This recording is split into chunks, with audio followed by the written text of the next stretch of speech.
Die langwyser van die horlosie het sopas verby die 30 minute merk op jou horlosie geskuif. 6:30 vanoggend. Goeiemôre, good morning. En daar het redelik baie die naweek op die sportveld gebeur. En is tyd om alles te ontleed saam met die kenner, die insiggewende en soms uitgesproke Arnold Geerts. Insiggewend sê. Dis 'n mooi woord. Ek wil net op 'n stil en 'n sombere oomblik begin. Ja. Tuis die sneeustokkies. Sorry, my innige mede. Hy's 'n leeu welpie vir Yes. So die Scarlets het nou gister hulle SA toer afgeskop met die eerste oorwinning ooit in Suid-Afrika. En weer eens, dis die soort van rekord wat ons so lank as moontlik moet probeer hou. So nog so ou Bressie het geval. En ek dink dit maak dit makliker as 'n span een keer gewen en dink hulle wel ons het dit van tevore gedoen. Oor die Leeu's, die Verenigde Rugby Kampioenskap rond die 17 oorwinninge, die Scarlets toe nou in die uitspeelsone gesit. En hulle is op 6de plek in die tabel met 48 punte, maar die interessante ding was, en ons het net daaroor gesels, Benetton wat Glasgow Warriors geklop het, en dis nou die sou jy in jou lewe dit voorspel het? Ek het dit juist voorspel om te sê, ja nee, Glasgow sal die Leeu's guns doen, en dan het ons dan wil ons gaan speel, jy weet, in daai 5 punte sal ons dan basies weet, in daai plek gesit het waar ons wou gewees het, en dit was die 8ste plek, met 'n wen teen die Scarlets wat hierdie week kon gebeur het, en ons kon dit gemaak het, maar ja. En ek dink, sonder om te probeer verskonings maak vir gistermiddag se wedstryd, die motivering was, toe die maatjie onder die voet uit, dis verby. Ons fokus op Currie Cup. Ja. Benetton is gelyk op 46 punte met Munster en Cardiff in 7de tot 9de, wat beteken dat die Leeu's wat steeds op 35 punte is en 13 op die puntelys is, hulle kan dit nie haal nie, ongelukkig. So, dis dit vir die seisoen is eintlik jammer. Man, hulle hou dit vir ons baie interessant. Is so. En dis so 'n sport moet wees, nie waar? Ja. Baie interessant, maar ek dink bietjie sweet by Rassie Erasmus en sy span oor Eben Etzebeth. Dit het nie goed gelyk nie. Wat my aanbetref, dink ek hy was eintlik in die moeilikheid met daai knie. Maar die wedstryd van die Haie Vrydag aand was bitter indrukwekkend. Dit moet mense ook by sê. As jy nou kyk na daai foto, Eben sit en seer kry daar en hy het probeer om die ding af te loop, maar ek hoop nou maar net dit was 'n erge stamp en dat dit niks erger is as dit nie, dat daar nie enige ligamentprobleme is nie. Maar dit beteken ook dat Eben, wat so 'n groot deel van die bokke uitmaak, miskien weer gaan moeilikheid hê. Ek hoop nie dis so nie. Ons het nou nog nie gehoor nie. Ons sal later vandag van John Plumtree hoor by die Sharks wat die situasie is. Maar kom ons hoop dis nie erg nie. Ja, ek het al gesien die ys werk altyd op 'n rugbyveld. So spruitjie man. Of 'n spruitjie. Maar ewen asseblief, ons hoop vir hom regtig beterskap, nie net vir hom nie, maar ook vir die span en vir Suid-Afrika sal. Verseker. Wat het oom Gerard wou jy altyd op die radio groep die pynpolisie? Die pynpolisie. Kom die pynpolisie nou. Die pynpolisie en dan is hulle nou as hulle besering 'n deel van die Panado squad. Daar is hy die pynpolisie en die Panado squad. Ons is weer terug by verpleegsters. Daar gaan ons weer. Die wêreld afloskampioenskappe oor die naweek. My borskas was so breed. Dit was bloot net 'n goue aand vir ons. Dit was in China. Die manskwartet het goud in beide die 4x100 en 4x400 gewen. Wat bloot net weer eens kyk net daai gesiggies, dis fantasties.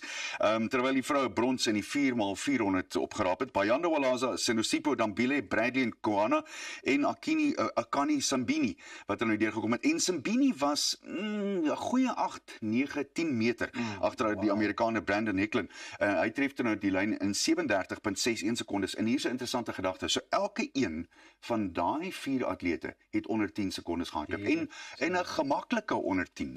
9:49 dit wil gedoen word. En dan moet mense ook daarby sê, dit was Zenay van der Walt het toe die vroue gehelp met die 4x400 in 'n bronsmedalje. En net daarna toe kom die 4x400 manne deur wat ook net bloot fantasties was in 'n wêreld se vinnigste tyd. Ons besef nie hoe hard dit is om hierdie te gaan doen daaroor kant nie. En dan daarbey saam, hy's ver China toe, maar die kos is anders. En totdat jy nie deelgeneem het oor see, weet jy nie hoe moeilik dit is om in daai scenario's die ding deur te hak nie. Maar wat my aanbetref, hierdie beteken oor 2 jaar gaan ons gevaarlik wees by die Olympiese Spele. Wanneer is dit in Los Angeles, nee? 2 jaar. Maar wanneer ons atletiek lyk net, ons praat amper elke week het ons atletiek nie. Dit beteken ons is relevant. Heeltemal korrek. Ek love dit. Die wêreldbaan en veldatletiek kampioenskappe kom in Tokyo in Augustus en September en dis nog 'n plek waar ons beslis die dinge gaan roer. Ek het geen twyfel daaroor nie. Ek probeer net uitwerk hoekom daar oor die afgelope 4 of 5 jaar hierdie massiewe oplewing in atletiek is. En dis moeilik om te verduidelik. Een van die dinge wat ek wel sal sê, wat ek dink net so stywer in die arm, net 'n armbeersie is, redelik klein is die dekking wat atletiek gekry het by Supersport. Toe Supersport en ASA ooreengekom het om die regte by Supersport te laat, het dit in 'n ander area gesit waar borgskappe weer plek het en waar mense weer blootstelling kry en ewe skielik is ons so 2 of 3 trappies op. Dis nie asof die talent nie altyd daar was nie, nee. Nie waar. Dit word dan net gevolg. En dan dink jy dit is waar TV-regte inkom is juis. Hulle gaan dit nie TV-regte gee as aan die following is. Precies. Maar jy kan net following kry as jy dit eintlik onder mense se aandag bring. En ek dink dis wat die belangrikheid is. En hierdie is eintlik so bietjie daai hoender en eier scenario, wat kom eers, maar in hierdie geval dink ek, dis 'n deel daarvan, is dat daar oë is op televisie en oë op atlete wat geleenthede kry om, ek gaan die term gebruik, shine. En hulle shine regtig op die oomblik. En hoe meer dit gebeur, hoe meer kry jy borge. Ek doen pragtig aan hulle shine, want daai banke aan die oorkant het plek vir 4 mense. Ja, ons kan ons so mooi inpas. Ons kan as ons hulle kan vang. Laastens IPL, en is my interessant, die beheerraad van cricket in Indië het gister gesê hulle sal die sentrale regering en alle belanghebbendes raadpleeg voordat 'n tydlyn vir die hervatting van die IPL 2025 gefinaliseer sal word. Die raad monitor op die oomblik die ontwikkelende situasie en die huidige skietstilstand noukeurig en sal 'n besluit op die IPL hervatting neem nadat hulle bymekaar gekom het, en hulle sê oor die volgende 48 uur is dit bitter belangrik dat die skietstilstand so bly, en dan kan hulle as dit ware besluit of hulle sal voortgaan of al dan nie. Ek hoop hulle gaan dit regkry, want op hierdie stadium is daar nog 12 wedstryde en dan die 4 uitspelstryde wat ook gespeel moet word. En dis belangrik dat hierdie ding gedoen word. Aan die ander kant moet jy ook sê, is daar enigstens 'n kans dat daar terreuraanvalle kan gebeur, en dit is jou grootste bekommernis. As jy 48,000 mense op Eden Gardens het, en daar's een of ander terreur, dan is sport maak nie in daai geval saak nie.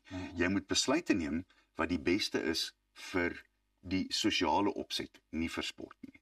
Ongelukkig dink ek. Maar die geskiedenis het hom al so herskryf, jy weet hulle gaan nogal vir daai goeters. Ja. En ek dink mens moet verseker, jy moet weet. En as jy nie weet nie, dan kan jy nie voortgaan nie. Annie, maar nogmaals en weer eens dankie vir hierdie opsomming van die naweek se sportgebeure. Ons is saam met jou opgewonde oor wat voor lê in die week. Maar vir nou is dit als wat die sport aan betref, en net hierna gaan ons kyk hoe ons geldsaake lyk saam met die man aan my oorkant, minister Thuis. Ons sal so bly net waar jy is, kry vir jou vars koppie koffie. Goeiemôre.